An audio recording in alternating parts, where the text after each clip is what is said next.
Strategy without tactics is the slowest route to victory. Tactics without strategy is the noise before defeat. Sun Tzu.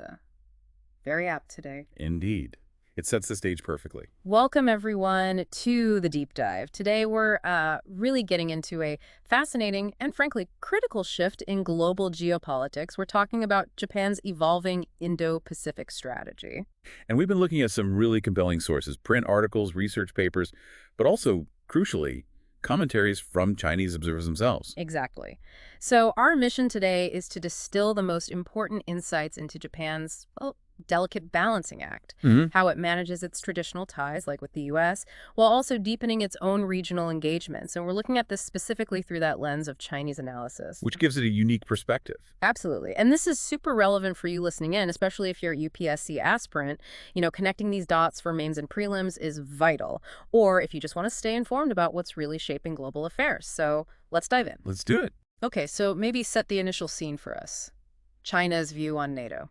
Specifically NATO getting involved in the Indo-Pacific. Right. Well, for a long time now, Beijing has been pretty vocal, quite critical, about NATO extending its influence sort of eastward. Bringing in countries like Japan, South Korea, Australia. Exactly. And from China's perspective, this looks like an attempt to export Western military power, build an anti-China coalition, and ultimately contain China's rise. It's a consistent message. And Japan's role in that specifically, how did Chinese observers initially frame that? Well, digging into some commentary, like on Baidu Baijiao, you see NATO framed as this overstretched force, pushing way beyond the North Atlantic. Okay. And Japan getting closer to NATO. That was seen as particularly problematic, especially when Japan also commented on what Beijing sees as its internal affairs. Chinese observers explicitly called this foreign interference, warning about destabilizing consequences. So quite pointed language. Very pointed. And there was even a Weibo post framing Japan's NATO links as just part of an inflated China threat narrative, basically saying Japan was helping hype up the danger. Okay, so that's the initial alarm bell sounding in Beijing. But you mentioned things aren't quite so straightforward now. Exactly. Here's where it gets really interesting because the narrative starts to shift a little. How so? What changed? Well, a really key moment highlighted in the sources was the conspicuous absence of Japan and other key Indo-Pacific players, actually apart from New Zealand's PM from this year's NATO summit. Right. I remember reading about that. That felt significant. It really did. It put that gap between Western strategy and maybe the regional reality on display.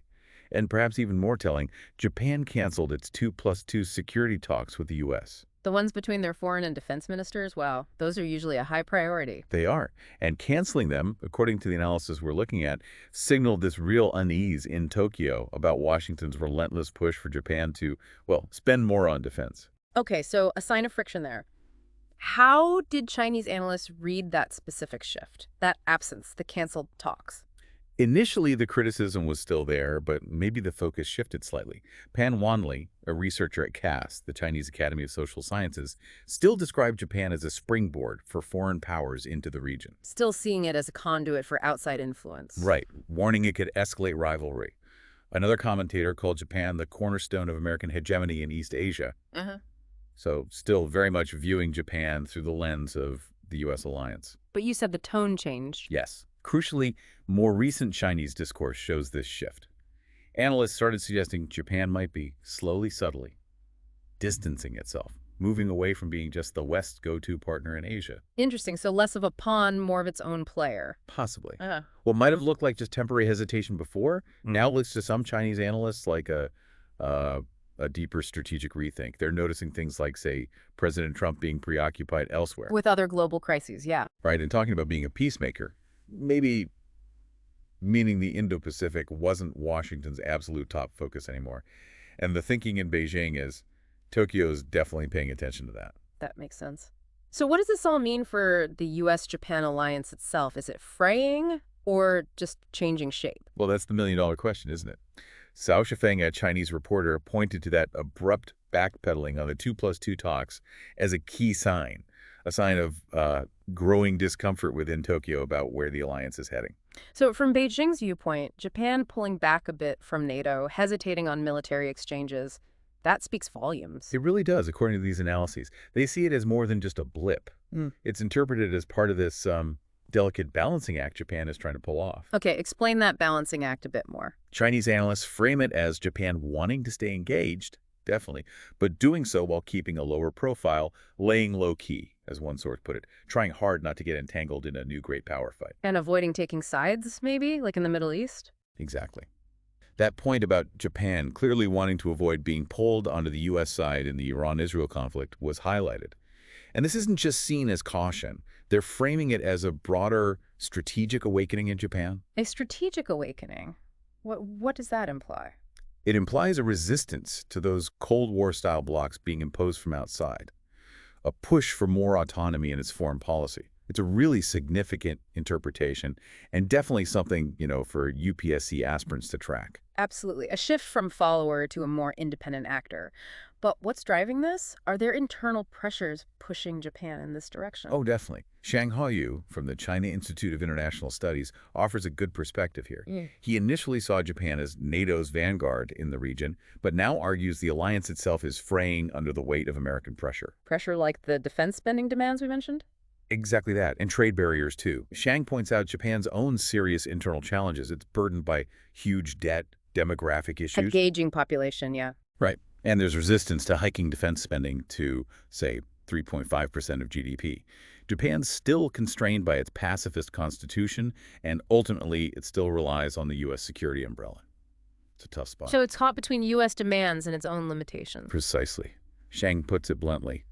America First is pushing allies too far, demanding more while offering less. Oh, strong words. And other commentary echoes this, arguing the alliance has become a numbers game, that the U.S. focus on military budgets turns cooperation into a zero-sum contest. And the argument is, Japan feels this comes at the cost of its own economy and public welfare. That makes a lot of sense. It paints a picture of Japan feeling squeezed. But, okay, despite this perceived drift or pressure from the U.S., Japan isn't just sitting back, is it? Not at all. That's the other crucial part of the story we see in the Chinese analysis. Japan is stepping up in the region, but increasingly, it seems, on its own terms. Right, showing more independent agency. Exactly. Chinese commentators have noted these subtle but deliberate efforts by Tokyo to reconfigure its Indo-Pacific role. Embracing a more independent, self-defined strategy, it's not just about reacting to the U.S. anymore. And how is this strategy defined? What's the core of it, according to these analyses? Well, one interesting analysis came from a group of young Chinese scholars, Li Jiaxing, Zhao Jingwan, and others. They identified Japan's strategy as being fundamentally rooted in maritime strength. Maritime strength, meaning Navy-focused. Yes. Consciously positioning itself apart from land-based powers, investing heavily in naval capabilities, and really pushing for regional defense integration. Their analysis suggests Japan's goal is pretty clear: unite like-minded maritime states. Like India, Australia. To balance China's growing influence. It shows a deep understanding within China of Japan's specific strategic approach. And are we seeing concrete examples of this? Japan actually doing this on the ground? We are. Chinese sources note Japan actively deepening ties with partners like India, Australia, the Philippines. Its defense diplomacy is clearly expanding beyond just the formal U.S. alliance. Like the joint exercises. Precisely.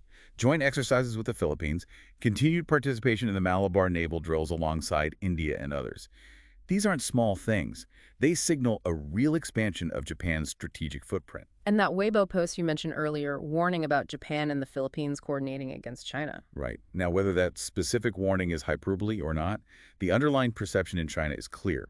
Japan's defense outreach is picking up speed. It's accelerating. And it's not just drills. There was that initiative about defense equipment. Yes, that got a lot of attention in Chinese media. Japan's plan to deliver defense equipment to 8 countries, places like Thailand, Tonga, East Timor, Indonesia, Malaysia, PNG, the Philippines, Sri Lanka. That's a very wide spread. It really is. As one post cheekily put it, it covers half the geography textbook. It just underscores how broad and active Japan's engagement is across Southeast Asia and the South Pacific. It's a very independent stride. Okay, so let's try and bring this all together. It's fascinating that even with all these shifts, Japan acting more independently, some friction with the U.S. from Beijing's perspective. The underlying U.S.-Japan alliance still remains a core concern. That's absolutely right. It's a crucial takeaway. While, say, a Trump presidency might mean less immediate focus on the Indo-Pacific from Washington, which might offer Beijing some temporary breathing room. It doesn't fundamentally change the game. No. It doesn't fundamentally alter the regional equation or Beijing's long-term threat perception. The alliance structure, the shared interests, those remain. So even if the U.S. seems less intensely focused for a period, Japan is still there. That's the conclusion you draw from these analyses. Even in America's perceived partial absence, Japan looks like it's, holding the fort, taking the lead in collective defense, especially maritime security, and playing this increasingly active self-directed role in managing the region's, frankly, fragile security balance. it really highlights the complexity, doesn't it? How one power stepping back even slightly can lead to another stepping up in new ways. Exactly. It shows how dynamic international relations are and how regional leadership can shift and adapt. What an incredibly insightful deep dive. We've really unpacked Japan's intricate balancing act, moving beyond its traditional role, forging a more independent path, but still managing that crucial U.S. alliance alongside new regional partnerships.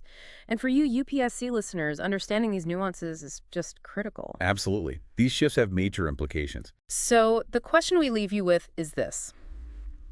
As Japan redefines its role, what does this mean for the future of collective security in the Indo-Pacific?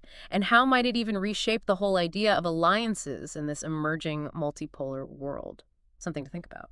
Definitely food for thought. If this deep dive sparked your curiosity, helped connect those dots for your prep, or just made you feel a bit more clued in, please do like, subscribe, and definitely share your questions or insights in the comments below.